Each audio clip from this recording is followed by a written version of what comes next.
let's take a look at the Oklahoma City Thunder. Their season, which was a surprise to be sure, but a welcome one. Michael Bolton. Thanks, Josh. It's Michael Bolton here, and it's time for another episode of the Locked On Fantasy Basketball Podcast. Let's get to it. Let's get to it, indeed. You are Locked On Fantasy Basketball, your daily fantasy basketball podcast, part of the Locked On Podcast Network.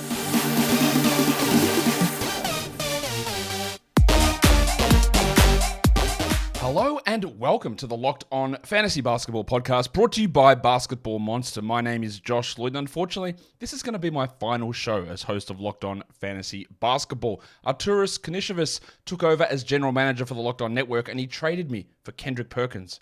I'm also the lead fantasy analyst at basketballmonster.com, and you can find me on Twitter as always, at redrock_bball, on TikTok at redrock_bball, and on Instagram at Locked On Fantasy Basketball. Today's episode is brought to you by FanDuel. Make every moment more as the playoffs wind down. The sports stop sporting like we want them to. Oh no, really? The sports stop sporting. Apparently the sports have stopped sporting, everybody. This summer, FanDuel is hooking up all customers with a boost or a bonus daily. That's right, there is something for everyone every day, all summer long. Visit FanDuel.com/lockedon to get started. Thank you also for making Locked On Fantasy Basketball your first listen, and hopefully not your last listen after I said sporting, every day. We are free and available on all platforms. Give us a thumb, give us a bang, give us a comment, give us a bell. All that stuff is awesome. 5 stars also. I like stars. I don't like too many of them, but I don't like too few. 5 is always the perfect number.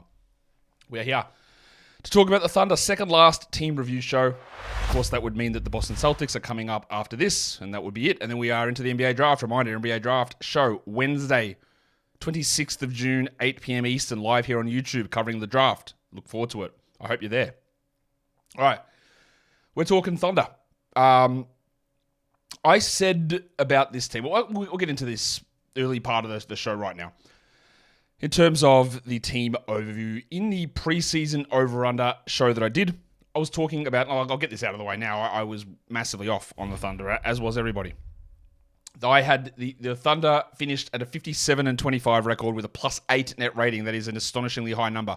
They're the third best offense, the fourth best defense. Their preseason over-under was 44.5, and I initially put them at 43 wins and kept them at 43, so I lost that big time. But what I did say was, hey, I am not willing to go gigantic on this team, but I also think that out of all of these teams, if we come in here at the end of the year and see them sitting at over 50 wins, I'm not going to be shocked. And I sort of am shocked, but I'm also not. Like, there was a possibility of this. Going in and predicting a jump of 17 wins is obviously foolish for anyone, but that's what you would have had to done to hit what the Thunder did. So, huge L from me. They were great.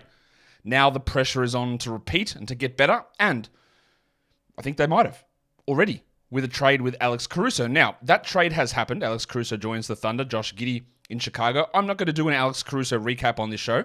I've done that already when I did the Bull show.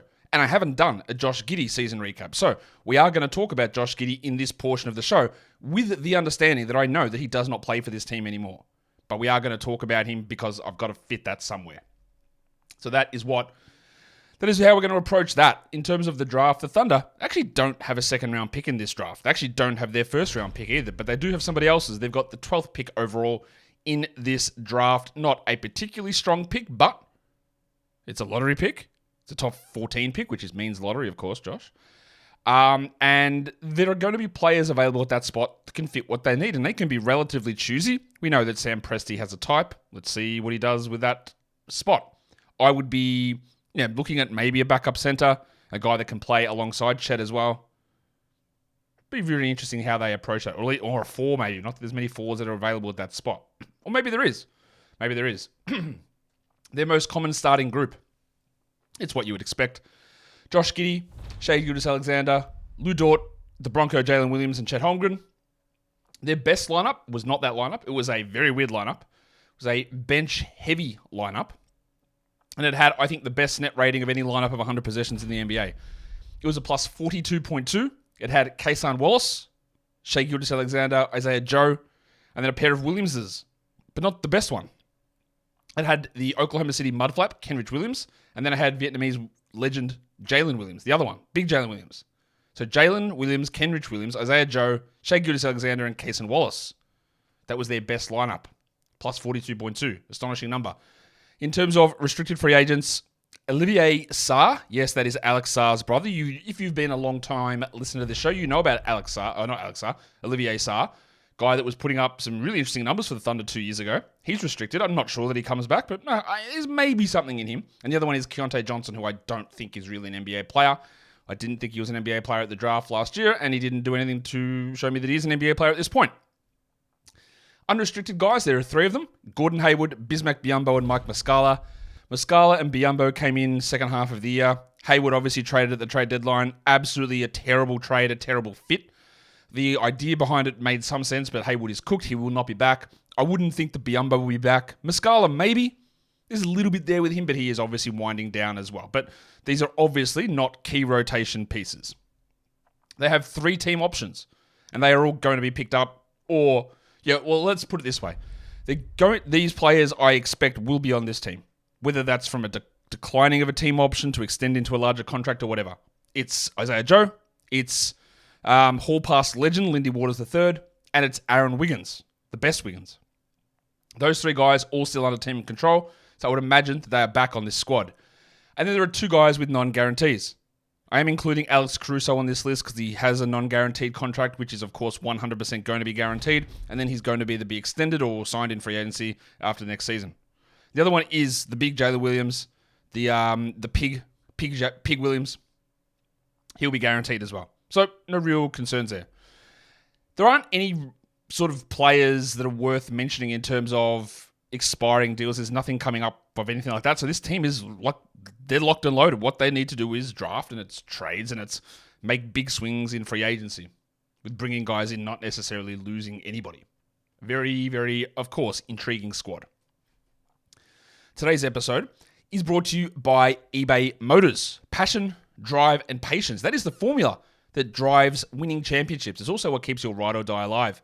eBay Motors has everything that you need to maintain your vehicle and level it up to peak performance. Superchargers, roof racks, exhaust kits, LED headlights, and more. Whether you're into speed, power, or style, eBay Motors has you covered. And with over 122 million parts, your number one ride or die, you'll always find exactly what you're looking for. And with eBay Guaranteed Fit, you're burning rubber and not cash. Yeah. eBay Motors has whatever you want. All those parts, they're there on your car. Now, I'm not a big roof rack guy, but someone else is. I'm more of someone who's going to paint flames coming out of the exhaust because that's how I roll. And if I want to roll that way, eBay Motors has those parts. Unfortunately, I can't take advantage of eBay's Guaranteed Fit because I am available in the US, but I'm not a US customer because eBay Guaranteed Fit is only available to US customers. So keep your ride or die alive at ebaymotors.com. Eligible items only and exclusions apply. Had to take that one off script a bit. You just hear that script read too much. If you listen to as many podcasts as I do, you hear the eBay Motors ad everywhere, and it's just the same bloke reading the same script, and I can recite it as he's saying it because I read it all the time. These guys are going to put a bit of life into this stuff, mate. Get excited about it. It's how we all roll, I hope. eBay Motors. Let's go. Let's ride. Players. Let's talk about the starters on this team. And this will include me talking about old mate Josh Giddey because he was a starter all season until like 1 or 2 games in the playoffs. We're going to start, though, with the big fella, the MVP runner-up, Shai Gilgeous-Alexander. Shai was that guy 2 years ago that every person in fantasy was never, ever drafting because he's always going to have fake injuries and the Thunder are never going to compete. They're just going to require draft picks, and Presti, all he wants to do is tank, so I'm never drafting Shai. And, of course, Shai was the 7th-ranked player in -1 rankings this season. He was 2nd on Yahoo, 6th on points. He averaged 30 points a game with 5.5 boards and over 6 assists, and he averaged 2 steals and 0.9 blocks. Insane numbers. He was the number 1 player for the early portion of the season. He did fall away. He played 75 games. He played 34 minutes a night. Now, in the preseason, I filmed some little short sort of TikToks. One of them maybe partially intoxicated in a pool in Mexico. And I said, if I want some real hot takes, there's a chance to me that Luka and Shai don't finish top 5 this season. And, of course, Luka did. He didn't suffer a hit with Kyrie their full season, but Shai did drop off. Now, I know you was telling me that he was 2nd on Yahoo, but you know that, if you want to believe that, then you have to believe that Herb Jones was the 35th ranked player or whatever he was, which, of course, is not true. But Shai, part of the reason that Shai excelled the season before was elite free throws at huge volume and really getting that usage and high field goal percentage up and big steals. Now, a lot of that stuff did carry over, but the free throws didn't quite. He shot 87 from the line, an indisputably great number. The year before, he shot 91. And this is, you know that this is one of the core things. Well, it's not core because it's peripheral, but it is something we talk about a lot. Elite numbers. 44% from three, 91% from the line, 2.4 steals, 3 blocks. Wembanyama aside. They're great. You can still be awesome in those categories and lose 30% production. And we saw that with Shai. He shot 87% and 54 from the field. He shot 35 from 3 and 58 from 2. And he is at risk. Again, I will state this really clearly. He is at risk, again, of a drop-off. Because he averaged 2 steals and 0.9 blocks. And they might become 0.7 blocks and 1.6 steals. Still great numbers, losing 30% of your value in those categories. It is something to be... And I'm not saying not to draft Shai in the top 5. There's total reasonable value there. But he did fall a bit at the second half of the year. The numbers did drop. And we just have to watch some of those things. Now, of course, maybe his free throws go back to 92. That is a hard number to sustain, though. The best comps for him were a bloke by the name of Michael Jordan. I don't know if there's any similarity between Shai getting 2 steals a game and Jordan bribing scorekeepers to get more steals. I'm not sure. Year 4 of Michael Jordan and year 5 of Michael Jordan's son, Jimmy Butler. They're the 2 best comps here for Shai. Not high-volume three-point shooters, really good defensive guys, high-usage players with good assists. Like, it makes sense. The comparisons are there. 99th percentile on EPM and CPM. And his free throw rate, this again, tying back to what I said earlier, still great, but 93rd percentile, not 100th percentile. Still great, but you're losing value. And when your value was built almost, not exclusively, but a large part was built on that, that is where you need to be careful. And again, a lot of you will say, who cares, Josh? And I agree. Because if I took Shai at 2 and he finished 7th, I actually don't care at all. That is a unbelievably good result. I do not care. But it is worth mentioning. Especially if he turns in a year of 1.5 steals and the other numbers stick exactly the same, then he's the 10th best player or the 11th best player. Again, that is worth mentioning. Maybe you don't think it is, and that's okay as well. Let's talk about Chesterfield Holmgren, who... Once the season was sort of nearing completion, I heard a lot of people saying, well, Chet's going to be a first-round guy next season. And I said, no, I don't agree. Chet is 22. He played every game. And there are so many examples of this season. Of the injury-prone narrative, of the tying your games played ideas to what happened the previous season and the previous season only being just complete garbage. Like, it's nonsense. Chet played 0 games as a rookie. Played 82 as a second-year player. Neither of those numbers are realistic representations of who he is. It was great that we got those games, but there were many people who avoided Chet or would talk crap about him. Can't take him in Dynasty in the top 10. He's never going to be healthy, right? It is a very, very stark reminder that this stuff changes so quickly. But also, Yahoo had him ranked 9th in total value for the season. -1 had him 35th and points had him 46th. Taking Chet Holmgren in the first round, I think would be a pretty big mistake. Again, he is awesome. He averaged 16 and 8 as a rookie. He averaged 2.3 blocks. He shot 53 and 79. These are elite numbers. 62 from 2. I love all of that. He only played 29 minutes, so there is actually scope for him to play 33 a night. And I think he actually will this season. But I'm definitely not taking him in the first round expecting that. Second round, 20s, absolutely. I don't think 35 is where we're looking at him. He's going to be better than that. The scoring could improve, but it also may not. I think it will. 16 and 8 could become 18 and 9. 2.5 assists may become 3. 53 from the 53 from the field might become 55. But it's hard to look at 62 from 2 and 37 from 3 and go, yeah, big improvements coming there. Miles Turner, year 4, and Anthony Davis, year 4, are the best comps to Chet Holmgren rookie year. Again, amazing. He was ridiculously good. I think he will be a fringe first-round player by year 4, I would guess. Year 5. I'm just not sure we're quite there yet.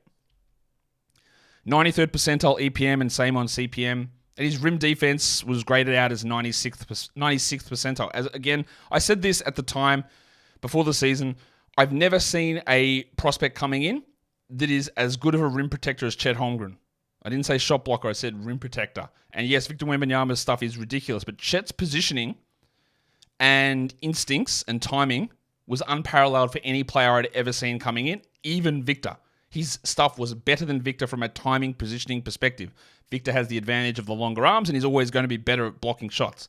But Chet's ability at the rim is still absolutely elite and it translated that way. Just be really cautious about over-indexing yourself on Chet Holmgren. The Bronco, Jaylin Williams. Another bit of a weird season, I would say, for Jaylin. He's 23. He played 71 games, but only 31 minutes. So number one, if you want to say red flag or green flag, I don't know which color you want to say. 31 minutes is not high. So there is plenty of scope for Jaylin to improve there, to get more minutes.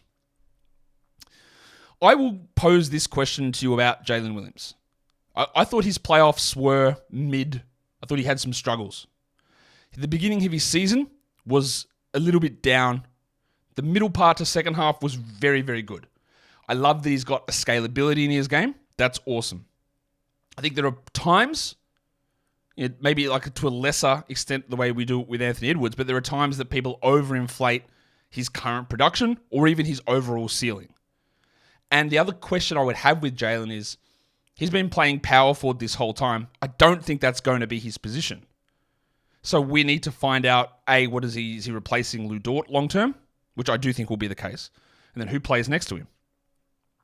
He also had a season where I can see all these numbers and go, oh, well, there's so much stuff here that's going to get better really easily. Like, it's so easy to see, actually. 56th in -1, 56th in points. His ADP was 66.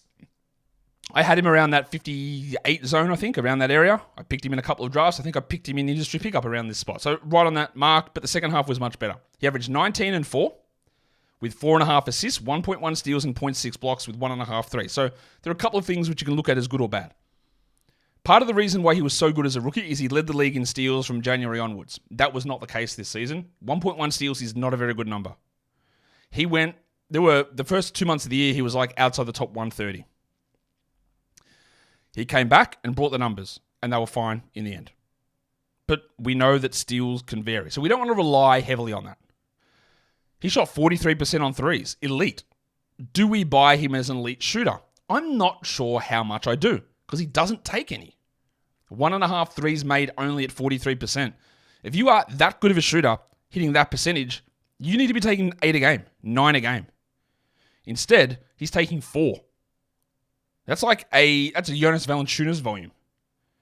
So, is he actually that good of a shooter? I remain skeptical is the wrong word. I think he is. I think he's a good shooter, but I actually want to see it happen. I want to see you hit more shots. But that's what I mean. There's the easy upside here. The other thing is 4 rebounds as a power forward is a really small number. But he can get to 2.5 threes without question. The steals can go to 1.6 without any worry at all. Does it require a hit in percentages where he's at 54 overall and he hit 58 on 2s and 43 on 3s? Probably. He hit 81 of his free throws. Maybe that's 86. There's a lot of upside here still for Jaylin. But I don't buy necessarily that he is an all-NBA future lock player. I don't buy that for him at this point. His best comps were weird. Desmond Bane in year 2. Part of that is the shooting. The passing as a non-point guard. Get it? And then Rudy Fernandez as a rookie. Didn't expect that one.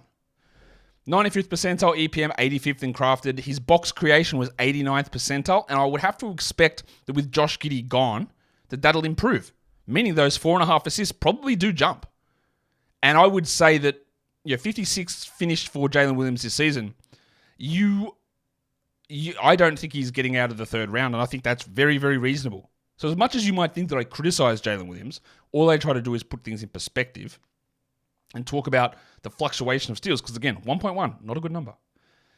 I want him to take more threes. There were some issues in the playoffs, but there are so many of these numbers where it's very, very easy, extraordinarily simple to see how they get better. Like, honestly, just doing this at 33 minutes already pushes him into the top 45, top 40. There is a lot here.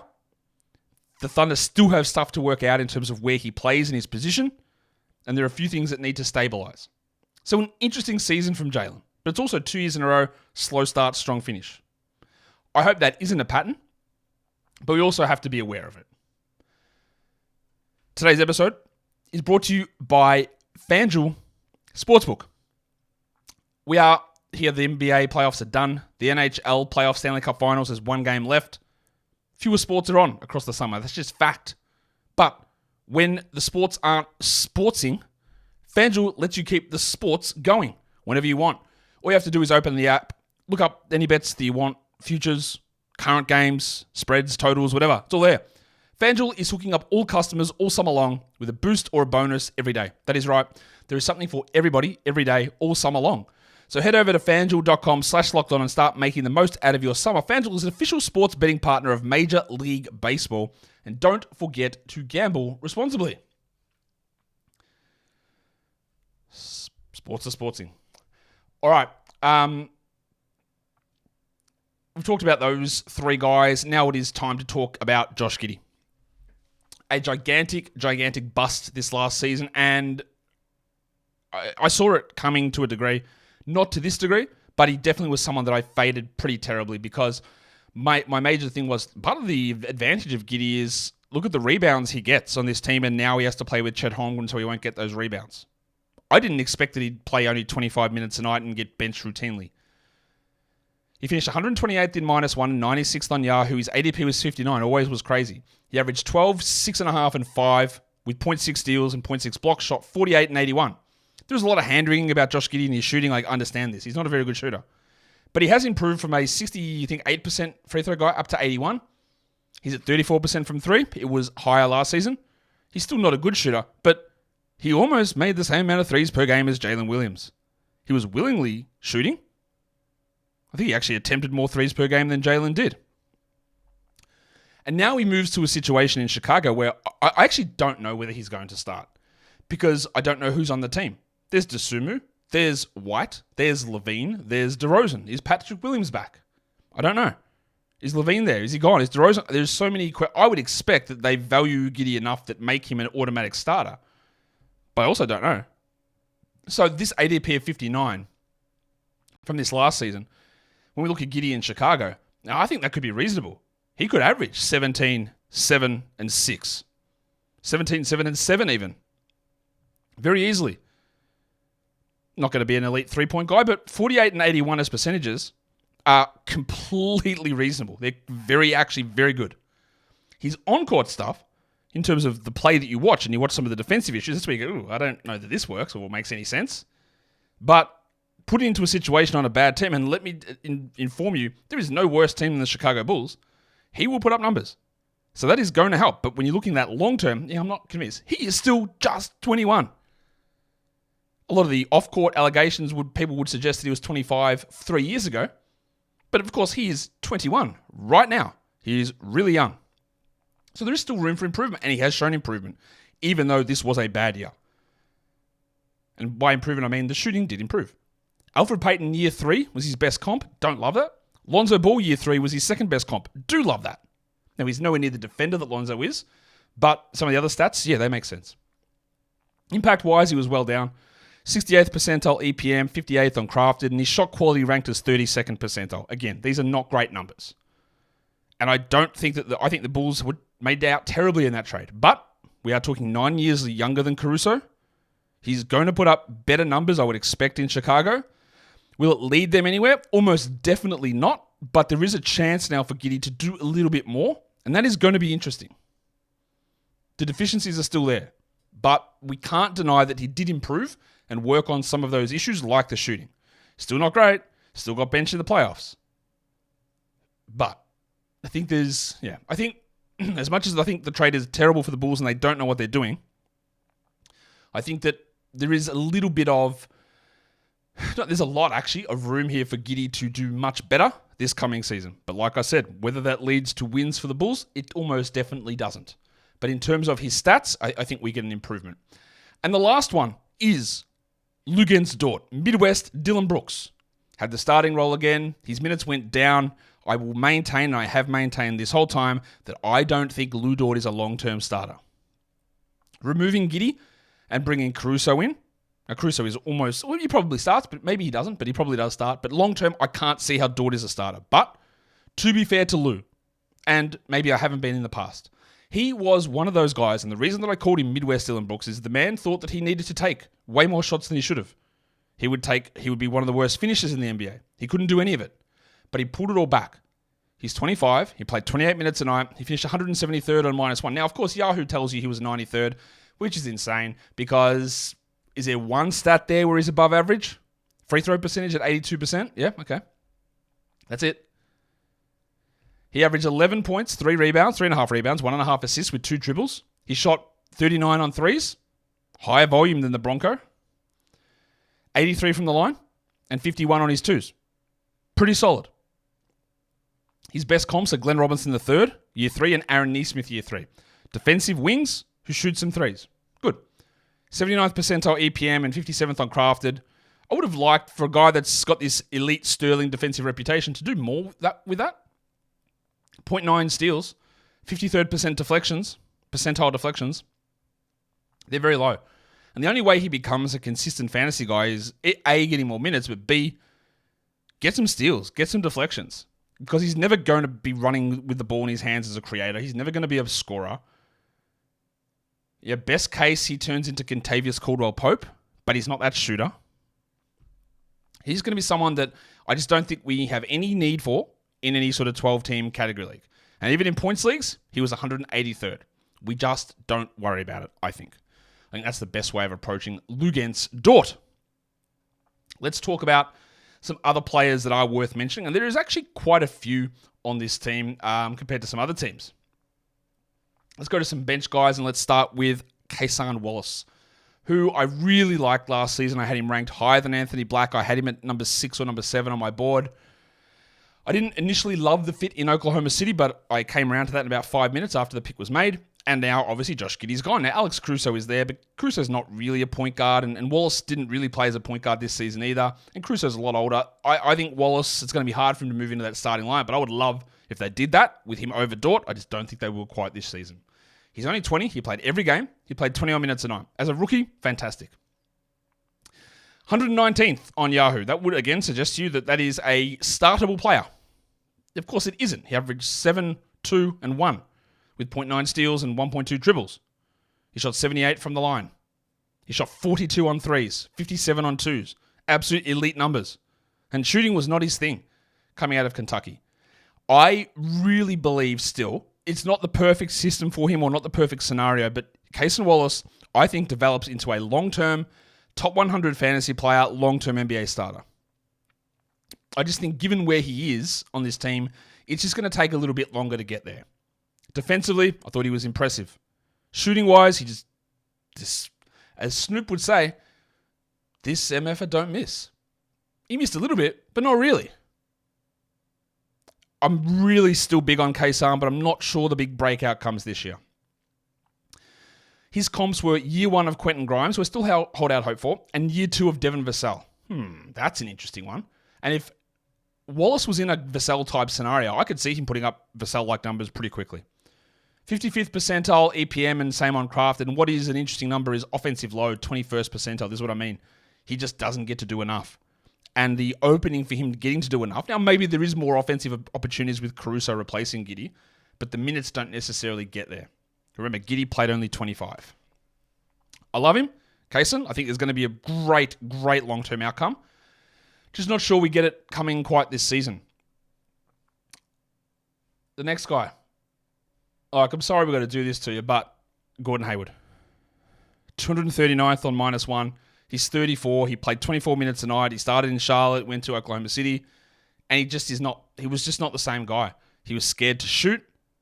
His wife will tell you different stories about why that is, whatever. But 10 points, 3 rebounds. I thought he was had a chance in Charlotte to be solid, at least early on while Miles Bridges was out. He was not solid at all. 3 assists, 0.8 steals. He shot 41% on his threes, but he never took them. 20th percentile in 3-point attempt rate. Gordon. You got to take threes. You got to take them. What are you doing? 48% on his twos. That's not great. His best comps were year 11 of Will Barton. Whenever you see Will Barton year 11 as a comp, that means the player is done. His career's over, basically. Year 12 is George McLeod, the other one. He was 37th percentile EPM and 13th on crafted. And that drop-off was steep. It was really steep. And honestly, I think it's over. I know there might be some people who see what happens to him in free agency and where he signs and go, oh, but maybe. I think it's done with him. That drop-off was so stark. And yeah, the fit didn't end up being great, but it could have been. There was a clear opportunity for him to take minutes, and he just wasn't there. He just wasn't able to do it. I think he's done. If I was a team, I would not prioritize signing him whatsoever. And it'd be very interesting to see exactly where that ends up. I don't expect that Isaiah Joe is going to hit the open market, but if he does, I would be interested because he's an absolutely elite shooter. He's only 25. He played 19 minutes tonight. He was 267th in -1. He averaged 8 points with 2 threes in those 19 minutes. He does absolutely nothing else, but he takes a lot of threes. 42% from 3, 57 on his 2s, but nothing else. This is it. He does nothing else. His comps, year 3 of Max Strus and year 4 of Terrence Ross, but impact-wise, and it's been the case for a while, when Isaiah Joe's on the court, the team is good. 65th percentile EPM, 73rd and crafted. His offensive load was still really low, 41st percentile, because again, he's only a catch-and-shoot guy. I'm not actually sure whether he's got the ability to do a bunch of other stuff. I'm not sure he's ever going to get that chance. But I don't know how accurate this is, but imagine the Bucks, instead of Malik Beasley, had Isaiah Joe in that role. Would they have been better? It's impossible to know for sure. I think there's a decent chance there that he could have been. And the Thunder aren't letting him go, but other teams need to be looking for either Isaiah Joe or the next Isaiah Joe sort of a player. Because he always had this potential, even in Philadelphia. And when Philadelphia cut him, I was pissed. Sixers fans were pissed. And the Thunder made a smart move. For fantasy, we know that if the big minutes do come, there are opportunities for him to put up better numbers, but it is all rooted in points and threes. Let's talk about another unbelievable shooter that came out of nowhere, Aaron Wiggins. 25 years of age. He played 78 games in 16 minutes. He was 300th in -1 rankings. He averaged 7 points with 0.8 threes, 2 rebounds, 1.1 assists, 56% from the field, 79 from the line, all great. Until you look at his three-point percentage and you say, is that actually correct? Yes. 49% from 3. Now, the volume is incredibly low. But this guy just wouldn't miss. Like, you would just, games, he'd just not miss games. He would not miss shots. He was just hitting everything. He would defend awesomely. Aaron Wiggins, 69th percentile EPM. Crafted, 55th percentile. Like a guy that a bunch of casuals would never have heard of. Wiggins, you mean Golden State's Andrew Wiggins? What a terrible accent. No, I mean the better one, Aaron. And despite all of that, he was still only 35th percentile in three-point attempt rate. Get more up. Now, he's not that good of a shooter. But he has shown over the last 2 seasons to be a highly impactful player, to be picked in the 50s in a draft. Never going to be a high-level starter or anything like that. An occasional spot start guy for fantasy. But just a masterclass in development and hard work from Wiggins. The next guy, second last player, we are going to talk about Jaylin Williams, another second-round pick who developed into a high-quality backup center. He's only 22. He played 69 games, Giggity, in 13 minutes. He averaged 4 points and 3.5 rebounds. They're not great numbers. They're not exciting numbers. The block numbers are actually embarrassing as a center. 0.4 blocks in 13 minutes. Now, again, let's double that, make it 26 minutes. It's still 0.8 blocks. He's bad at that. But what he is, somehow, is a shooter. And he wasn't really that guy at Arkansas. 37% on threes. And he turned into one of the best charge-taking big men. Now, I hate charges. I think they're a ridiculous thing, but they exist. And he does it really well. Frank Kaminsky year 1 and Miles Turner year 4 were the best comps, and that Miles Turner one stands out like dog's balls. What is that? It's because of the shooting acumen, not the defense necessarily. But 43rd percentile on EPM and 60th on Craft are very, very good numbers. And his three-point attempt rate, 87th percentile. Aaron Wiggins, the other Jaylin Williams. Looking at you, take some threes. Because the Bronco takes them, and he hits them. And he's turned into a very strong backup center. That's it, but a very strong backup center. The last player I want to talk about is a lottery pick who we just haven't seen play. And that is Usman Dieng. He was picked in the same draft as the Bronco. And at this point, it looks like the incorrect pick. He's not yet 21 though. 33 games, 11 minutes a game. He was 429th this year. He averaged 4 points with an assist and 1.5 rebounds. He shot 30% on threes and 61% on twos, but I don't care because, these are such low volume numbers because he didn't play. He's a third-year player as a lottery pick that just has never gotten on the court. The player comparisons are really intriguing though. And so is his size and skill set. Year 3 of Aaron Gordon and year 2 of Brandon Ingram. This is a player who is a very good passer, who is a 6'10-ish player with a long wingspan, who theoretically maybe can shoot, can defend, but can also really pass. And that's what I wanted to highlight. 66th percentile passer rating. He only averaged 1 assist a game in 11 minutes. That's 3 assists per 33 minutes. It's not really that big. But his passing skill, I think, is pretty strong. I don't really know how that comes to fruition in real life, but it's worth monitoring. We can watch what he did in the G League. He played 33 games and 32 minutes a night. He averaged 17 points, but unfortunately, just 29% from 3. But he averaged 7.6 rebounds and a whopping 5.4 assists in the G League as a 6'10" power forward, but only 0.8 blocks and 0.9 steals. So he's sort of a bit of a weird, you're not a point guard, you're not a defensive forward, but you can pass, but you can't shoot. How the hell do we make this work? And at this point, your default should be, we don't. It doesn't work. We can't get it to work. And if nothing breaks through for Dieng this season, then I'm out on him. But there are just a couple of little flashes of things where I go, oh, maybe, but I'm also just going to lean on the default side of absolutely not. But I'm not completely out at this point on Usman Dieng.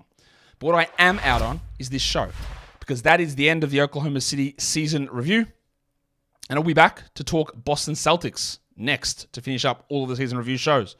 So if you liked it, thumb it up. Leave your comments down below. Subscribe, follow, comment, all of that stuff. Guys, we are done here. Thank you so much for listening, everyone. See ya.